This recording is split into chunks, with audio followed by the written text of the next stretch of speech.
What's going on, everyone? Austin John Plays here, and today I want to go over some helpful tips and tricks for you to start your adventure off in Mario Rabbids Sparks of Hope.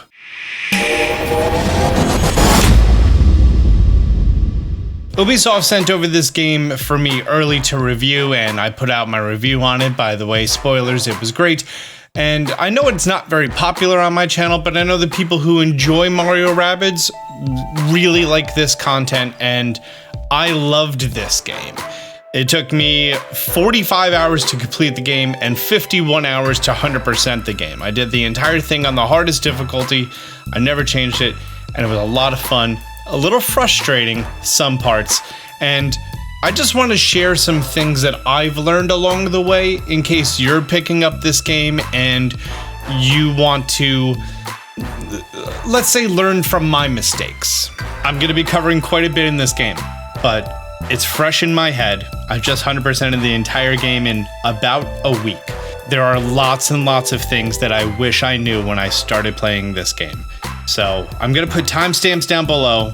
If you want to throw this on while eating a meal or listen to it while doing a drive, not looking at your phone, go for it. But I'm going to try to edit this video so these sections are as quick as possible. That way this isn't like an hour-long video. From the very beginning of the game, you're actually able to skip every single cutscene by default, holding down the B button. And the first thing I recommend doing is going into options and taking a look at the settings. In here, you get your choice of your difficulty rating. If you've played Kingdom Battle recently, set it to demanding. You're gonna have a lot more fun that way.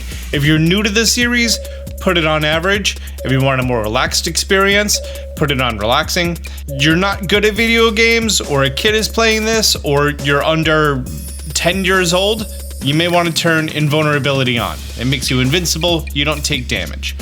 Me personally, I really enjoyed the demanding difficulty. It made me much more conscious of all of my choices, but that's up to you.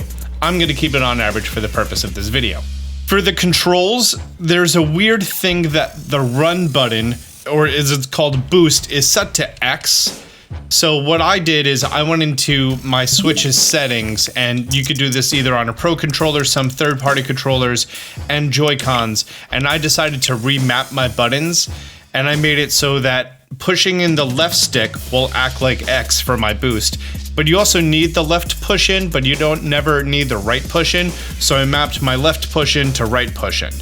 The left push in originally is for your Tacticam in battle. So being able to just have that on the right stick, it made it a little bit easier. And also with that, you get your options if you want to toggle or hold for certain things. Boost, I set mine to toggle. Now there's this weird thing that if the character is running, you don't actually need to hold the direction. It'll just run in that direction. But if you run into something, you fall to the ground, and then there's like a few frames of you getting up that can actually lose time. So you have to learn how to toggle it, and then when you get close to your objective, untoggle it. There are some puzzles that you are going to have to do exactly that and be very specific about it. There's red coin challenges, green coin challenges, and 5 timed levels that are a little difficult. In addition, I'm not too sure why the music levels are the way they are. For me, I like a nice predominant sound when I'm playing a game. Like, I want that music, I want to feel that music. I turn music to 100, I turn the ambient down to 65, sound effects, I turn them up, spoken voice, I turn it down, and UI, I turn that up. I just enjoyed it more with the music up, unless I was actually looking for something and I needed audible cues, which that is a real thing. I had to turn it down to 50%, but yeah, I like that. During this area, this is, I think, the only time you're in the Mushroom Kingdom, and you kind of get a little bit of a tutorial on how the characters move, how they function, how they react, how you can go around, pick something up, and then you have to go to another person and drop it off, sort of, you know, basic fetch quest concept, right?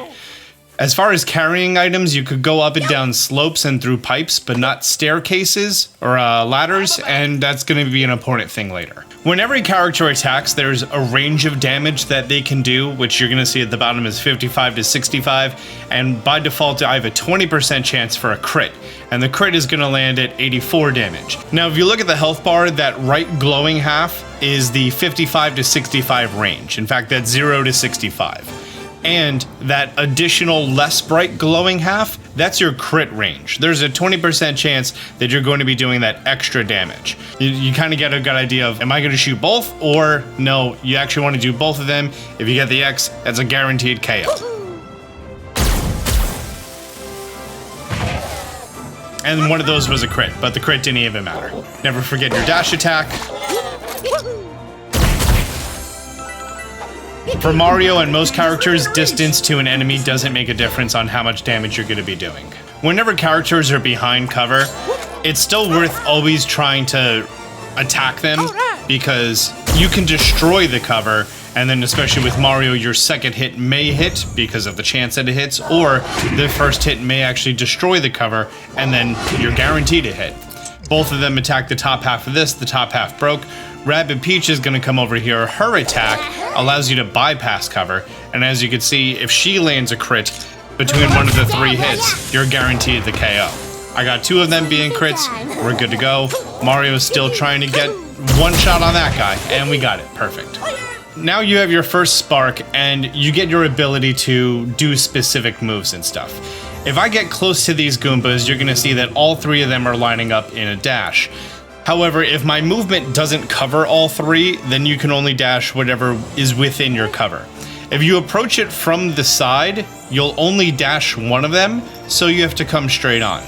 And again, you should always look at your full range of motion on everything that you can attack before you choose to attack. And my spark allows 20% more damage guaranteed, so there's no reason to not do that at the beginning of the turn. I'm going to dash into these 3, and I'm going to take cover. Mario's Hero Sight allows you to do a special attack, or 2 attacks specifically, anytime that a character is in movement. And that could be movement because they no longer have cover, or something else. Now, there's an order... I missed it. Now, there's an order to how characters move. And special characters sometimes move at the beginning of the queue or at the end of the queue. Goombas always go first. So, Mario's Hero Sight is going to be attacking these Goombas, which you can easily knock out all 3 in one hit. As you're going to see right now, because I have that plus 20% damage, I'm guaranteed a KO on anything. So, let's go ahead and take care of this guy. It's been real.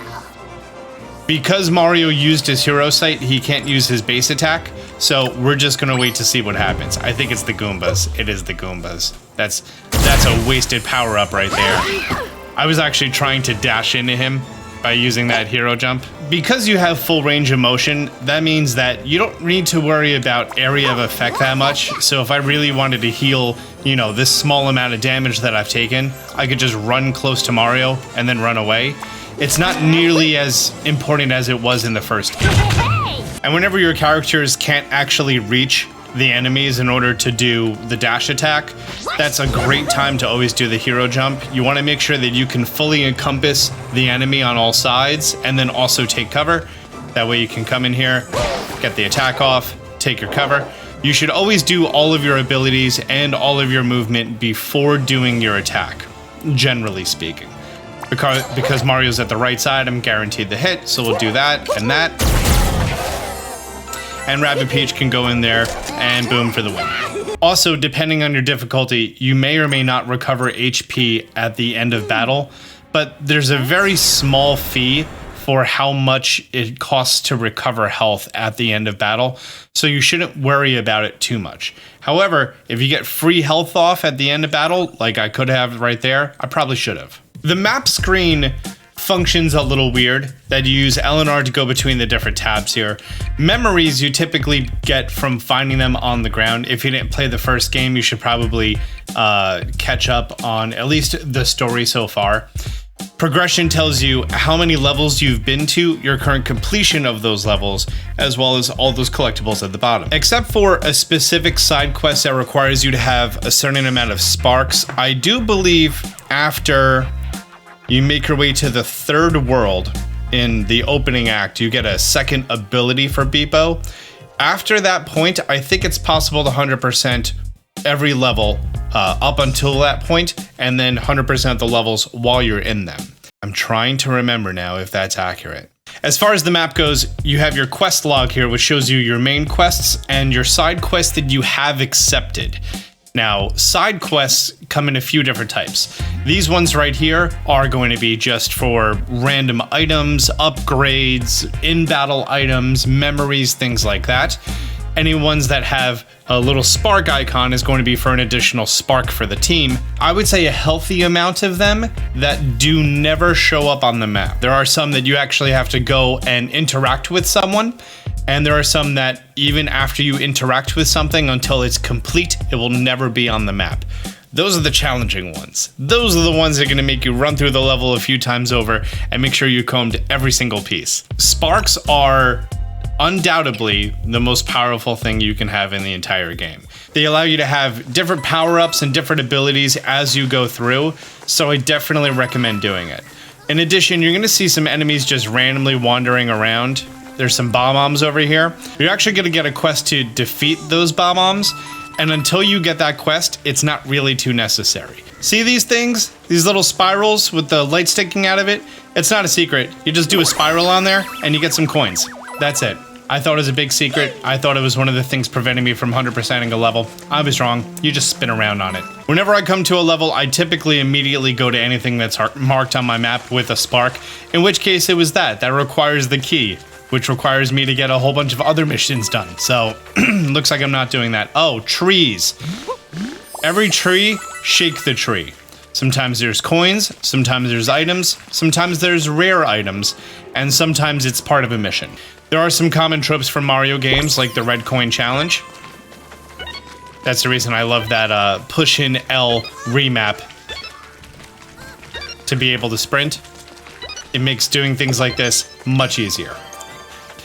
Oh, I got a planet coin for that. Let's talk about planet coins. Planet coins only have one real purpose. If you talk to salesbot 9.99 plus tax over here, there are two currencies in the game. There are coins and there are planet coins.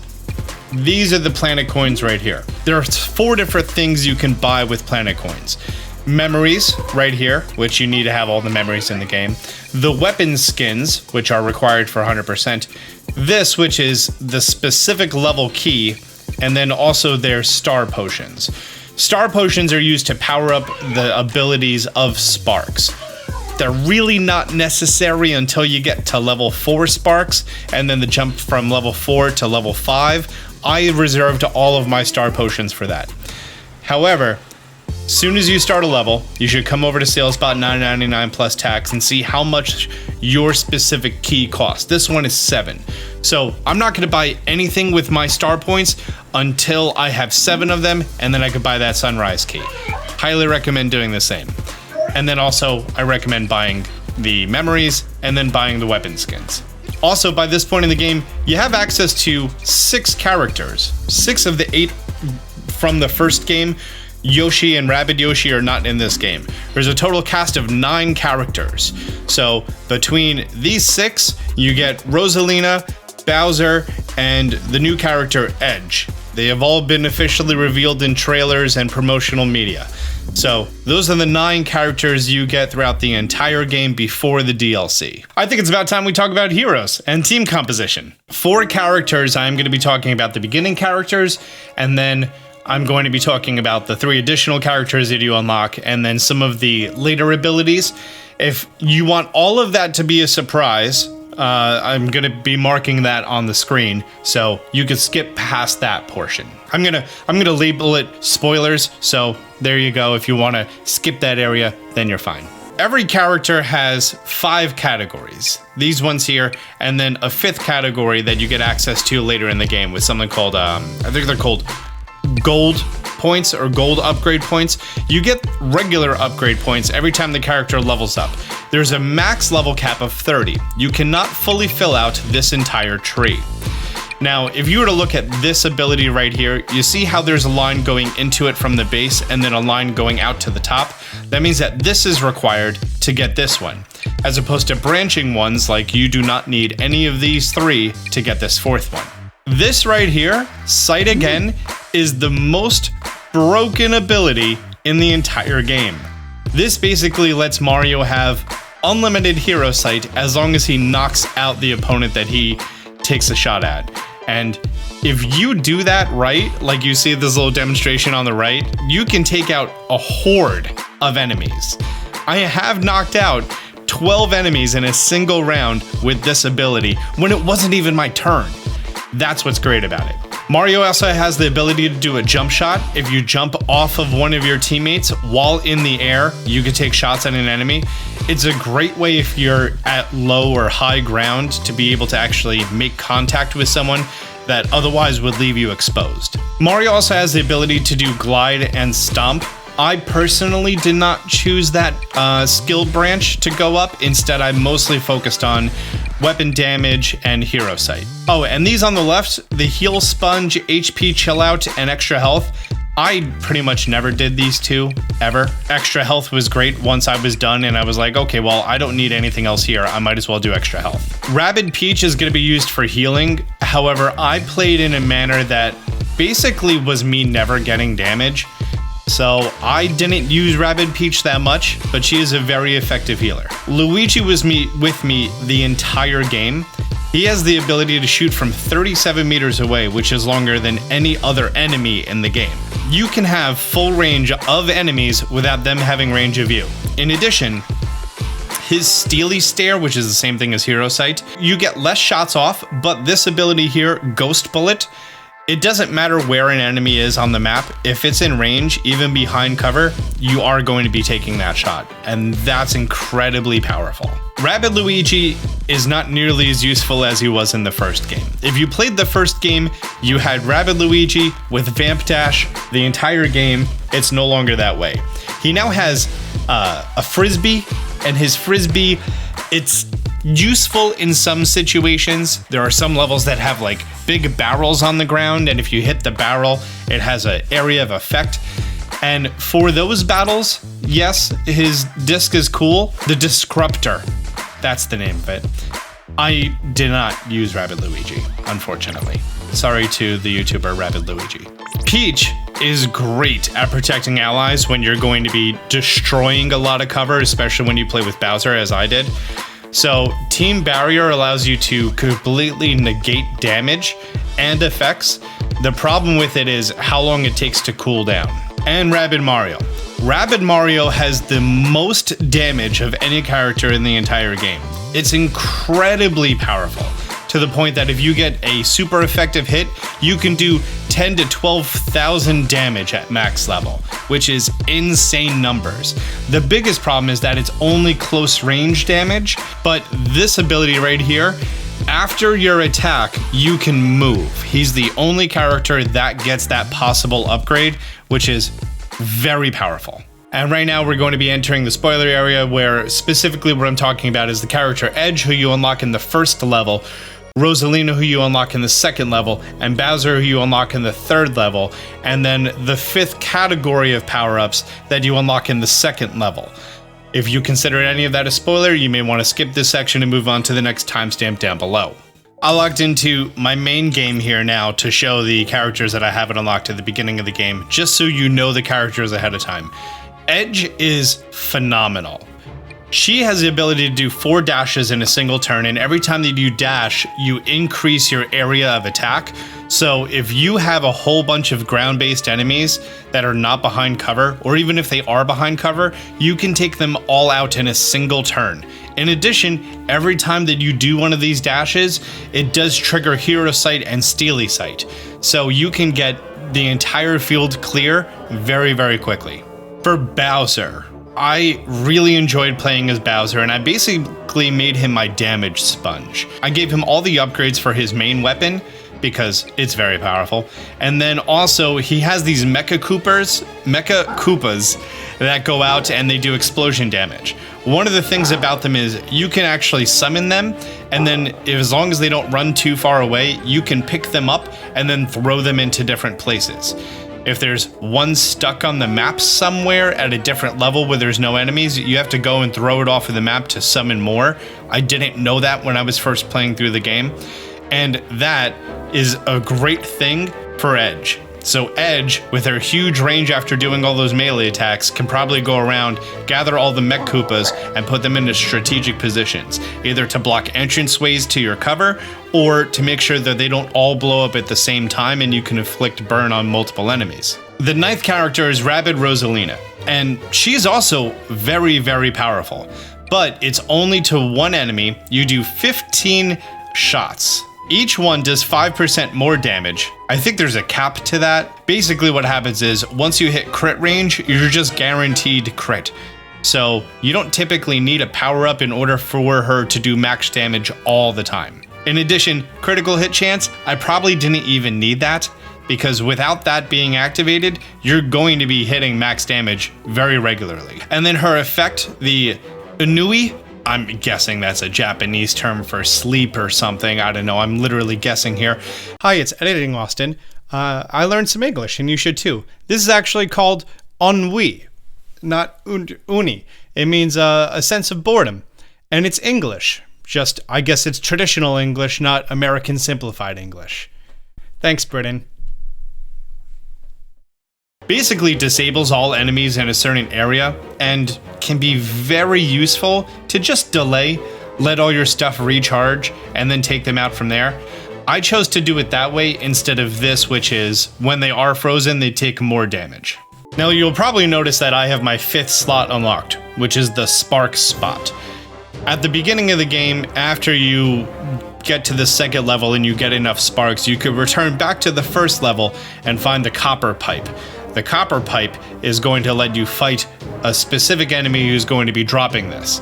Now, you get a very limited amount at the beginning of the game, but the abilities are very helpful. I don't think they're too helpful right at the beginning of the game.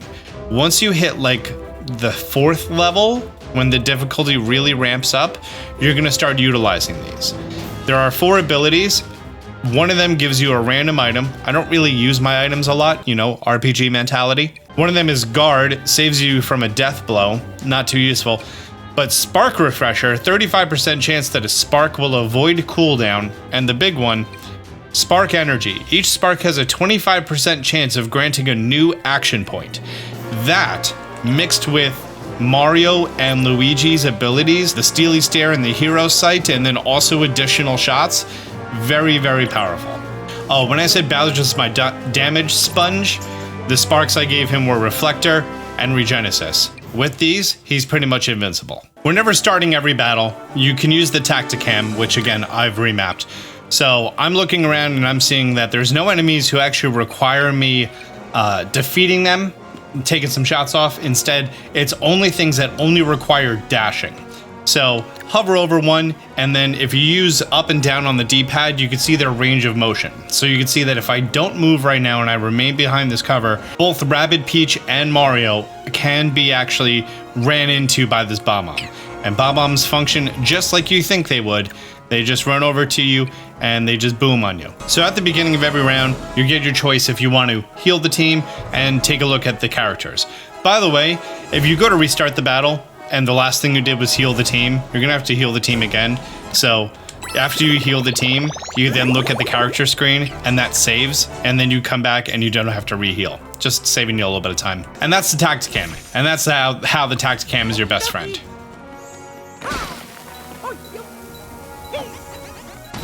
In addition, you don't actually have to wait for the Bomb-Bombs to blow up. You can literally just dash and then pick them up, move over here, choose a new attack, choose exactly who you want to attack. It's literally like that intuitive. Some of the larger maps, when there's more enemies, it does get a little laggy, to say the least. And now if I do the hero sight from right here, I should be good to go. And then, you know what? Let's also... Can I jump on top of here? I'm not going to be able to reach that, am I? Nope, but I could definitely come over here outside of cover. You know what? I may not even have to do the hero sight. I could just boop, boop, and one turn. I like to try to defeat these missions in one turn. These little, you know, one-off encounters. Whenever you get a level, all of the characters get a level, which seems weird that they all have independent levels for that reason, but that's how that works. You also get to upgrade a skill on the skill tree. It's up to you if you really just want to steamroll and go through the different story missions, or if you want to take your time and do the side quests as well. More side quests do open up after you have completed the first half of the story, because then the map changes a little bit. If you're playing in the hardest difficulty, you may have to do the side quests or some of the side quests before doing the story, so you get that experience and possibly any sparks in that level that are going to help you out. Oh, these missions that are all about reaching a specific area, you don't need to defeat all the enemies. In fact, there's only Goombas. Oh, we have 2 snipers here at the end. These snipers, they can reach very, very far. You see that red range? So it's imperative that you remain behind cover all the time. Stare, I'm looking at the red circles. I'm just gonna be attacking the Goombas, who I'm gonna knock out next turn anyways. I might as well take a couple of pop shots, because it's free. And actually, now that I've knocked out 2, Rabbid Peach might as well use her bazooka on that third one. These snipers, there's too far. Nothing I could really do about them. I do think it's funny that they're like cats. They could climb up sides of buildings. I always think of them as wolves. That's a reference to Sniper Wolf from Metal Gear Solid. But yeah, it's all about just going up and finding cover and progressing through in a full team jump scenario. If you get close enough to the end, boom, there you go. You actually don't need to engage with them at all. You just run into that area and you win the battle. You get no additional rewards of star bits or coins or anything for defeating more enemies in those rounds. I now have enough star bits to upgrade one of my sparks. So I just did, and you're gonna see level cap reached. Next level is level 3, but that's unlocked when one hero reaches level 9. So because of that, I can't really do anything else. You also get to see that you have the option for star potions. I just held on to my star potions when they were level 4 because it's the most expensive at that point. When you enter an area, you may see something like this. Future Austin, zoom in on that and brighten it. That's I call them memory turtles. They're these little robotic capsules. And as you're gonna see by this ladder, I actually can't go up there right now. So I kind of make it like my first objective to look at the map and get there as soon as possible. That way I don't forget it later. And that was actually one of the last things I needed on this level. Played for 40 hours, still didn't get that one little space turtle. Yep. Also, look at this. You can move any block in any direction by grabbing any side. Why isn't that in every video game? Come on. How great is that? Right? You don't need to stop and then go to the side. Fantastic. Fantastic. Great game design. Why couldn't Ocarina of Time do this 22 years ago? Anytime you see a character with a icon above their head like this is the level coins. That means that it's a quest that they can give you, and you need to speak to them to accept it. This guy, he wants me to defeat three Goombas, and you're gonna find them while you just run around. I also believe that you can defeat one, rezone to the area, and then come back and defeat the same one, and it counts. I think I've done that before. Don't quote me. Got you, my little space turtle. Woohoo! And then, pretty much the name of the game is set the backtracking methods. Ladders, slopes, pipes, puzzles. So many things for you to be able to easily backtrack. That's pretty much the name of the game. Oh look, it's another one. I actually think I forgot that one too. I didn't even explore this temple much my first time going through. Instead it was just, hey, I'm here, I'm doing the missions, I'm good to go. This game has a few big levels. And in these big levels, you have to make your way from one area to another. It's a great time to actually see the full range of enemies. Like this sniper over here can actually hit most of this second island, so it's important that even when I get to here, I take cover. In addition, we have a sniper right at the beginning. It's gonna be easy to take out, you know, when you get access to it. But yeah, definitely want that turbocharge, homie. And that was a great example of, I chose to give Luigi, because he has better range, the burn attack mixed with the steely stare. It's going to be able to make it so if I knock into this guy, it's thrown in the air, he takes a shot off in the air, and that's a KO. Also, you know, I burned myself, but that's okay. It did minimal amount of damage and actually increases your range, so kind of a win-win, just saying. The downside is now Luigi doesn't have an attack. And later on, once you have more than one Steely Stare, it becomes much more advantageful to do that. And the number one reason I brought Luigi to this level, Mario can't hit anything. I can go hit this switch and then open up the doorway, or, if you probably noticed, Luigi can hit 2 of them.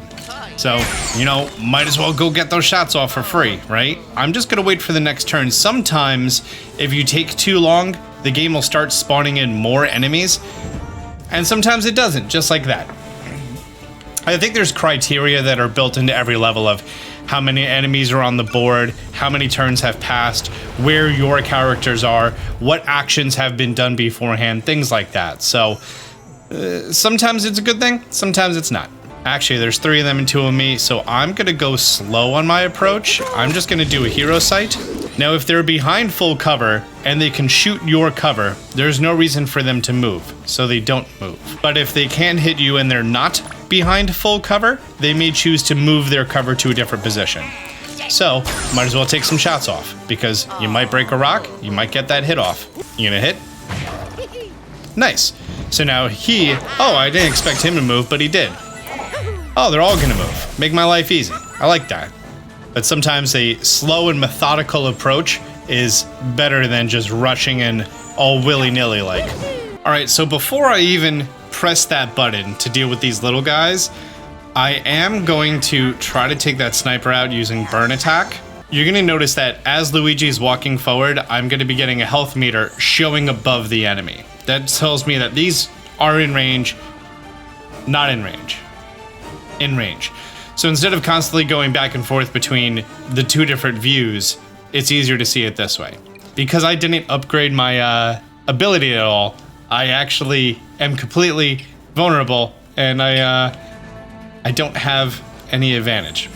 So, maybe not the best idea, Austin, but I believe the way the game's AI works, since both my characters are not in cover, and since Mario is closer, I think it's gonna try to shoot Mario over Luigi.